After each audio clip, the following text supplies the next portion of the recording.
સુરતના પાંડેસરાના કમલાચોક વિસ્તારમાં મહિલાની હત્યા કરાઈ। રાનુદેવી સેવ જતન નામની મહિલાની હત્યા થઈ। રોહિત નામના શખ્સ ઉપર બોલાચાલી બાદ હત્યાનો આરોપ લાગ્યો। મૃતક પોતાના દીકરા સાથે સુરતમાં રહીને ગુજરાન ચલાવતા હતા। પરિવારના અન્ય સભ્યો મધ્યપ્રદેશમાં રહેતા હોવાનું સામે આવ્યું। આરોપીને કડકમાં કડક સજાની પરિવારે માંગ કરી। પાંડેસરા પોલીસે હત્યાનો ગુનો નોંધી તપાસ શરૂ કરી છે। गहना चोरी की वजह से गहना ले गया था और मम्मी मेरी मांग रही थी, दे नहीं रहा था, जिस वजह से मम्मी बोली कंप्लेंट कर दूंगी। तो उसी को लेके उसने चाकू से मारा है। सर रूम में चोरी बहुत हो रहा था, इस वजह से विश्वास था उस पे, दोनों साथ में काम करते थे, दे दिया था उसको रखने के लिए थोड़ी दिन के लिए।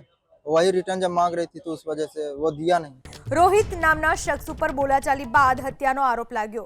મૃતક પોતાના દીકરા સાથે સુરતમાં રહીને ગુજરાન ચલાવતા હતા। પરિવારના અન્ય સભ્યો મધ્યપ્રદેશમાં રહેતા હોવાનું સામે આવ્યું। આરોપીને કડકમાં કડક સજાની પરિવારે માંગ કરી। પાંડેસરા પોલીસે હત્યાનો ગુનો નોંધી તપાસ શરૂ કરી છે।